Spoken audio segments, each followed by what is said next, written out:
ദൗത്യത്തിലാണ്. ഇപ്പോൾ അവർ മറ്റൊരു ദൗത്യത്തിലാണ്. ഈ പറയുന്ന വയനാട് ജില്ലാ കമ്മിറ്റി എന്താണ് ദൗത്യം? ഈ കുട്ടികളെ കൊണ്ട് മൊഴി കൊടുപ്പിക്കാതിരിക്കാനുള്ള. അല്ലാതെ താങ്കൾക്ക് പറയാൻ കഴിയുമോ? നേരിട്ടറിയാവുന്ന ഒരു വ്യക്തി ഇവിടെ ഇരിപ്പുണ്ട്, ഷിബു. ഈ ഷിബു ആണ് ഈ അന്വേഷിച്ച് ഈ കാര്യങ്ങളൊക്കെ പുറത്തു കൊണ്ടുവന്നത്. അദ്ദേഹം ഇവരുടെ കുടുംബത്തിന് വേണ്ടി നടത്തിയ ഒരു അന്വേഷണത്തിന്റെ ഭാഗമായാണ് ഇത്രയും വിവരങ്ങൾ ഇവിടെ പുറത്തു വന്നത്. ആ അച്ഛന്റെ പോരാട്ടമാണ്, ജയപ്രകാശിന്റെ പോരാട്ടം. അതല്ലാതെ ഒരു പോലീസുകാരന്റെയും പോരാട്ടം ഇതിന് പിന്നിലില്ല. രഹസ്യ വിവരം കൊടുത്ത ചില വിദ്യാർത്ഥികൾ അവരിപ്പോഴും പേടിച്ച് കഴിയുന്നുണ്ട്. ഇപ്പോൾ വിദ്യാർത്ഥികളെ പൊട്ടന്മാരാക്കി കൊണ്ടുവന്ന് മാധ്യമങ്ങളുടെ മുന്നിൽ നാടകം കളിക്കുകയാണ്. അതിന് നിയോഗിക്കപ്പെട്ടവരാണ് SFIയുടെ വയനാട് ജില്ലാ കമ്മിറ്റിക്കാർ. അതുകൊണ്ട് അവർക്കെതിരെയൊന്നും ആർഷോയുടെ കൈ പൊങ്ങില്ല. ശ്രീ ജിൻഡോ, ഇപ്പോൾ കാണുന്ന പുതിയ കാര്യമാണ് കേട്ടോ. ഈ കുട്ടികൾ മൊഴി കൊടുക്കാതിരിക്കാൻ വേണ്ടി കുറെ നാടകം കാണിക്കുന്നുണ്ട്. കാരണം അവിടെ ഒന്നും നടന്നിട്ടില്ല എന്ന് മാധ്യമങ്ങളുടെ മുന്നിൽ കൊണ്ടുവന്ന് പറയിപ്പിക്കാൻ ശ്രമിക്കുകയാണ്. നടക്കില്ല ഇത്. ആളുകൾക്കറിയാം എന്താണ് സംഭവിച്ചത് എന്ന്.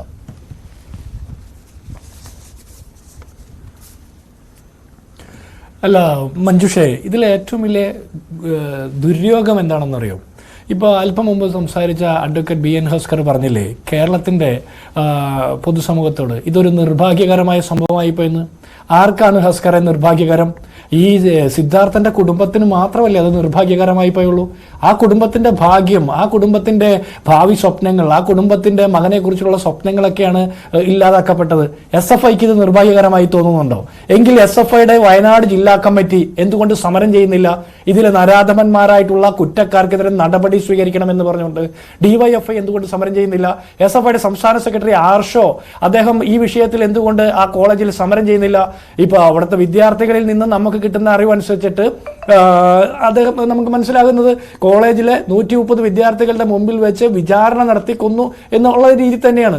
ഇനി അവിടെ കുറെ വിദ്യാർത്ഥികളെ കൊണ്ട് നിങ്ങൾ ഇനി മാറ്റി പറയിപ്പിച്ച് ഇത് ഇല്ലാതെയാകുമോ? SFIയുടെ എല്ലാ ശ്രമങ്ങളും, അവിടെ മറ്റൊരു വിദ്യാർത്ഥി സംഘടനകൾക്കും ശബ്ദിക്കാൻ പോലും അവസരമില്ലാത്തൊരു സാഹചര്യത്തിലാണ് ഇങ്ങനെ ഒരു കിരാതമായിട്ടുള്ള നടപടി നടന്നപ്പോൾ ഒറ്റപ്പെട്ടത് എന്ന് പറയുന്നു.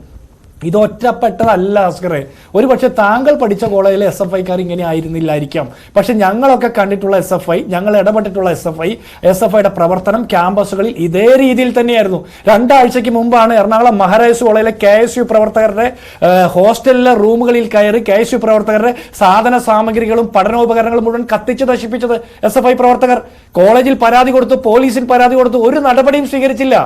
ഇതിങ്ങനെ നിരന്തരം നടക്കുന്നുണ്ട്. SFIയുടെ സംസ്ഥാന സെക്രട്ടറി ആർഷോ തന്നെ കൂടെ ഇരുന്ന് പഠിച്ച സഹപാഠിയെ തട്ടിക്കൊണ്ടുപോയി ഹോസ്റ്റൽ മുറിയിലെ ജനലിൽ കെട്ടിയിട്ട് തല്ലിക്കൊല്ലാൻ നോക്കിയ കേസിലെ പ്രതിയാ. നിമിഷ രാജു എന്ന് പറഞ്ഞ് പെൺകുട്ടിയുടെ പുറത്ത് ചവിട്ടി അസഭ്യം പറഞ്ഞ് തന്തയില്ലാത്ത മക്കളെ പ്രസവിക്കുമെന്നൊക്കെ പറഞ്ഞ് തെറി പറഞ്ഞ ആളാണ് SFIയുടെ സംസ്ഥാന സെക്രട്ടറി. എന്നിട്ട് നിങ്ങൾ ഇതൊന്നും അറിയാതെ ഒറ്റപ്പെട്ട സംഭവം എന്ന് പറയാ. കേരളത്തിലെ മുഴുവൻ ക്യാമ്പസുകളിലും ഹസ്കറും ഈ ചാനലിലെ അവതാരകനായിട്ടുള്ള മഞ്ജുഷും ഞാനും കൂടി നമുക്കൊന്ന് ഒരു യാത്ര നടത്തിയാലോ? എത്ര ക്യാമ്പസിൽ സ്വതന്ത്രമായിട്ട് വിദ്യാർത്ഥി രാഷ്ട്രീയ പ്രവർത്തനം നടത്താൻ SFIക്കാരെ അനുവദിക്കുന്നുണ്ട്? ഒരാൾക്ക് എതിർത്ത് ഒരു ബാനർ കെട്ടാൻ പറ്റുമോ? ഒരു പോസ്റ്റർ വെക്കാൻ പറ്റുമോ? ഇതൊന്നുമില്ല. എന്നിട്ട് നിങ്ങൾ ഇതൊന്നും കാണാതെ വലിയ ഉന്നതമായിട്ടുള്ള ജനാധിപത്യ ബോധം പുലർത്തുന്നവരാണ് SFIക്കാരെന്ന് നിങ്ങൾ പറയുന്നു. രണ്ടാമത്തത്, ഇവിടെ മഞ്ജുഷി ചോദിച്ചൊരു ചോദ്യമുണ്ട്. SFIക്കാർ അവിടെ നിന്ന് ഈ കുട്ടികളെ ബ്രെയിൻ വാഷ് ചെയ്ത് ഭീഷണിപ്പെടുത്തി പാർട്ടി ഇടപെടലുകളിലൂടെ കോളേജിലെ അധ്യാപകരുടെയും അനധ്യാപകരുടെയും ഒക്കെ ഇടപെടലുകളിലൂടെ ഇതിനെതിരായിട്ട് മൊഴി കൊടുക്കും. നമ്മൾ കണ്ടില്ലേ, ഈ സിദ്ധാർത്ഥനെ മർദ്ദിച്ച് കൊന്നതിന് ശേഷം 18-ാം തീയതി ഒരു പെൺകുട്ടി പരാതി കൊടുത്തിരിക്കുക സിദ്ധാർത്ഥനെതിരെ. ഞങ്ങൾ കണ്ടിട്ടുണ്ട് SFIക്കാർ നിരവധി കോളേജുകളിൽ ഇത് തന്നെ ചെയ്യുന്നത്. SFIക്കെതിരെ ആരെങ്കിലും അക്രമത്തിനെതിരെ പരാതി കൊടുത്താൽ, ഗുരുതര അക്രമം നേരിടുന്ന മറ്റ് വിദ്യാർത്ഥി സംഘടനകളിൽപ്പെട്ട ആളുകളായിക്കോട്ടെ അല്ലാത്തവരായിക്കോട്ടെ, അക്രമത്തിനെതിരെ പരാതി കൊടുത്താൽ അപ്പോൾ ഇവരെടുക്കുന്ന ഒരു കാർഡുണ്ട്, പെൺകുട്ടികളെ ശല്യം ചെയ്തു അതുകൊണ്ട് ചോദ്യം ചെയ്തതാണെന്ന്. പെൺകുട്ടികളെ ശല്യം ചെയ്തത് ചോദ്യം ചെയ്യാൻ കേരളത്തിൽ പോലീസുണ്ട് അസ്കറെ, അല്ലേ? പോലീസിനല്ലേ പരാതി കൊടുക്കണ്ടേ? നിങ്ങളുടെ ഈ SFIയുടെ കുറെ പെൺകുട്ടികളുണ്ട്, കൂലി പരാതിക്കാര്, അവരാണ് പരാതി കൊടുക്കുന്നത്. മരിച്ചുപോയ സിദ്ധാർത്ഥനെതിരെ പീഡന പരാതി കൊടുത്ത ആ SFIക്കാരിയെ കൂടി ഞങ്ങൾക്ക് പൊതുസമൂഹത്തിന്റെ മുമ്പിൽ കാണണം.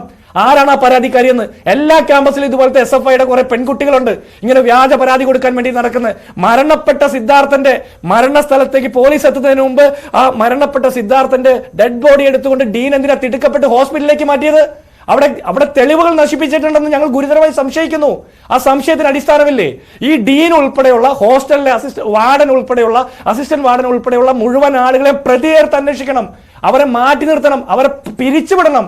ആ കുട്ടികൾക്ക് അവിടെ ജീവന് സംരക്ഷണം കൊടുക്കാൻ പറ്റാത്ത എന്ത് ഡീൻ, എന്ത് ഹോസ്റ്റൽ വാർഡൻ, ഇവരാരും അറിഞ്ഞില്ലേ? 3 ദിവസക്കാലം ഒരു ചെറുപ്പക്കാരനെ വിചാരണ നടത്തി കൊല്ലാക്കൊല ചെയ്ത് കൊന്ന് കെട്ടിത്തൂക്കിയിട്ട് 3 ദിവസക്കാലം ജലപാനം പോലും ഇല്ലാതെ ആ ചെറുപ്പക്കാരനെ മുറിയിൽ അടച്ചിട്ടിട്ട് ഭക്ഷണം കൊടുക്കാതെ അടച്ചിട്ടിട്ട് നിങ്ങൾ ഗാസ മുനമ്പിനെ കുറിച്ചിട്ട് പരാതി പറയും.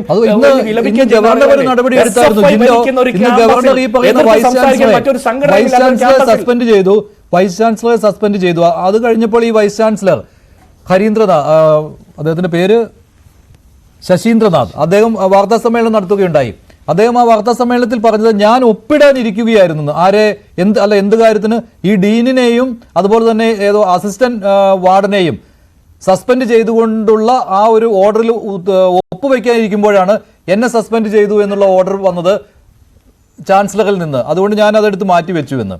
ഇങ്ങനെയുള്ള വൈസ് ചാൻസലർമാരാണ് യൂണിവേഴ്സിറ്റികളുടെ തലപ്പത്തിരിക്കുന്നത്. അപ്പോൾ ഇത്രയും നാൾ ഈ വൈസ് ചാൻസലർ എന്ത് ചെയ്യുകയായിരുന്നു? ചാൻസലറായ ഗവർണർ എന്ന് പറയുകയാണ് ഇന്നലെയാണ് ഒരു റിപ്പോർട്ട് കൊണ്ട് അങ്ങോട്ട് രാജ്ഭവനിലേക്ക് അയച്ചു തന്നത്, ഇതുവരെ ഒരു കാര്യവും തന്നെ അറിയിച്ചിട്ടില്ല എന്ന്. അപ്പോൾ ഈ ഡീനിന്റെ കാര്യവും ഈ അസിസ്റ്റന്റ് വാർഡന്റെ കാര്യവുമൊന്നും ഈ വൈസ് ചാൻസലർ അറിഞ്ഞിട്ടില്ല എന്നാണോ അങ്ങനെ കരുതണോ നമ്മൾ?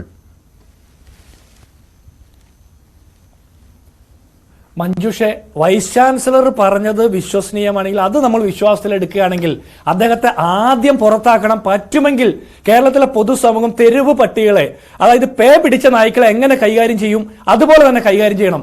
ഇത്രയും സംഭവങ്ങൾ നടന്നിട്ട് അതൊന്നും അറിഞ്ഞില്ലെങ്കിൽ പിന്നെ ഇവനൊക്കെ എന്തിനാ ശമ്പളവും വാങ്ങി അവിടെ കുത്തിയിരിക്കുന്നത്? ആ കസേരയ്ക്ക് തീയിടാൻ ആദ്യം SFI നടക്കണ്ടേ? ഏതെങ്കിലും കോളേജിലെ ഈ പ്രിൻസിപ്പൽമാരുടെ കസേര കത്തിക്കാൻ നടക്കുന്ന SFIയിൽ ഒരു ആർജവമുള്ള ഒരു കുട്ടി ഉണ്ടെങ്കിൽ ആ വൈസ് ചാൻസലറെയാണ് നേരിടേണ്ടത് നിങ്ങൾ. ഈ SFI വലിയ വിദ്യാർത്ഥി സംഘടനയാണ്, ജനാധിപത്യ ബോധമുള്ള സംഘടനയാന്ന് പറയുന്നില്ലേ? അതിലൊന്നും മാനവികത അല്പമെങ്കിലും ഒരു വിദ്യാർത്ഥിയെങ്കിലും അവശേഷിക്കുന്നുണ്ടോ? ഈ പൂക്കോട് കോളേജിൽ SFI മാത്രമല്ലേ ഉള്ളൂ? വേറെ ഏതെങ്കിലും ഒരു വിദ്യാർത്ഥി സംഘടനയുണ്ടോ? അവിടുത്തെ ഡീന്റെ ഭാഗത്തുനിന്ന്, അവിടുത്തെ ഹോസ്റ്റലിലെ അസിസ്റ്റന്റ് വാർഡന്റെ ഭാഗത്തു നിന്ന്, അവിടുത്തെ അധ്യാപകരും അനധ്യാപകരും ഒക്കെ കൂട്ടുനിന്ന് തെളിവ് നശിപ്പിച്ച ഒരു കൊലപാതകമാണ് അല്ലേ? എന്നിട്ട് SFIയുടെ കുട്ടികളുടെ മാത്രം തലയിൽ കെട്ടിവെക്കാതെ അവർ കുറ്റത്തിൽ നേരിട്ട് പങ്കെടുത്തപ്പോൾ ഈ കുറ്റം ഒളിച്ചു വെക്കാനും തെളിവ് നശിപ്പിക്കാനും എല്ലാ ഒത്താശയും ചെയ്ത ഡീൻ അടക്കമുള്ള ആളുകളെ മാറ്റി നിർത്തേണ്ട കാര്യം ഒപ്പിടാൻ വേണ്ടിയിട്ട് ഈ വൈസ് ചാൻസലർ ഇത്രയും ദിവസം കാത്തിരുന്നെന്താ? ഇത്രയും ദിവസമാണോ ഈ ഫോണൊക്കെ നടപ്പാക്കിയ വിജ്ഞാന വിസ്ഫോടനം നടപ്പിലാകുന്ന ഈ കേരളത്തിലെ വൈസ് ചാൻസലർക്ക് ഒരു കോളേജിൽ നടന്ന ഒരു സംഭവത്തെക്കുറിച്ച് അന്വേഷിച്ച് റിപ്പോർട്ടിന്മേൽ നടപടിയെടുക്കാൻ എന്തിന് ഇത്ര കാലതാമസം? ആ സിദ്ധാർത്ഥിനെതിരെയുള്ള പരാതി ഞായറാഴ്ച ദിവസം പരാതി വാങ്ങി പിന്നെ മരണപ്പെട്ടതിന് ശേഷം പരാതിയിൽ ഒപ്പിട്ട് പരാതി ഫോർവേഡ് ചെയ്ത് എന്തൊക്കെ ഇടപാടുകൾ കൂടി നടത്തി? അത്രയും തിരക്കൊന്നും വേണ്ടല്ലോ. അത്രയും അതിന്റെ 4-1 ആർജവവും താല്പര്യവും പോരെ ഈ സിദ്ധാർത്ഥിനെതിരെ ഉള്ള ഈ കൊലപാതക കേസിൽ ഉൾപ്പെട്ടിട്ടുള്ള തെളിവ് നശിപ്പിച്ചിട്ടുള്ള ഡീനെ ഒന്ന് പുറത്താക്കാൻ വേണ്ടിയിട്ട്? വൈസ് ചാൻസലറെ പുറത്താക്കിയ നടപടി മന്ത്രി അംഗീകരിച്ചിട്ടില്ലെന്ന്. മന്ത്രിയുടെ അംഗീകാരം ആർക്ക് വേണം? ഈ മന്ത്രി ഉൾപ്പെടെയുള്ള ആളുകൾ ഇതിന്റെ ഉത്തരവാദികളാണെന്നേ. കേരളത്തിൽ ഇത്തരം ക്യാമ്പസുകളിൽ ഈ തോന്നിവാസം നടത്തുന്ന, പേക്കൂത്ത് നടത്തുന്ന ഇത്തരം വിദ്യാർത്ഥി സംഘടനയെ നിരോധിക്കേണ്ടത് ഉത്തരവാദിത്തപ്പെട്ട ആളുകളല്ലേ? ഇവരുടെ എല്ലാം മൂക്കിന്റെ മുമ്പിലല്ലേ ഇതൊക്കെ നടക്കുന്നത്? ഇവരുടെയൊക്കെ മൂക്കിന്റെ തുമ്പിലല്ലേ? ഇവർ കൊന്നതും ഇവർക്ക് വേണ്ടിയിട്ട് കൊല്ലപ്പെട്ടവരുമായിട്ടുള്ള എത്ര കുടുംബങ്ങൾ അനാഥമാക്കിയിട്ടുണ്ട് ഇവര് അഭിമന്യുവിന്റെ പേരിൽ അഭിമാനിക്കുന്ന ഒരു പാർട്ടിയാ, വിദ്യാർത്ഥി സംഘടനയാ. അഭിമന്യുവിന്റെ പേരിൽ പാർട്ടിക്ക് വേണ്ടിയിട്ട് കൊമേഴ്സ്യൽ ബിൽഡിംഗ് കെട്ടി ആ ചെറുപ്പക്കാരന്റെ പേരിൽ ഫണ്ട് പിരിവും ബക്കറ്റ് പിരിവും നടത്തിയിട്ട് വീട്ടുകാർക്ക് ഒരു വീട് വെച്ചു കൊടുത്തിട്ട് ഇവരുടെ ഉത്തരവാദിത്തം നിർത്തി. ബാക്കി മുഴുവൻ പാർട്ടി ഫണ്ടിലേക്ക് ആസ്തി കൂട്ടാൻ വേണ്ടിയിട്ട് ഇവർ നടത്തിയത്. ഇവർക്ക് രക്തസാക്ഷികളെ കിട്ടുമ്പോൾ അലങ്കാരമാണ്. ഇപ്പോ സിദ്ധാർത്ഥന് വേണ്ടിയിട്ട് സിദ്ധാർത്ഥന്റെ കൊലപാതകികളെ അറസ്റ്റ് ചെയ്യണമെന്ന് ആവശ്യപ്പെട്ടുകൊണ്ട് DYFIയും CPMന്റെ ഒക്കെ ബ്രാഞ്ച് കമ്മിറ്റി ബാനർ വെക്കുന്നത് നമ്മൾ കണ്ടില്ലേ? പത്രത്തിലും സോഷ്യൽ മീഡിയയിലൊക്കെ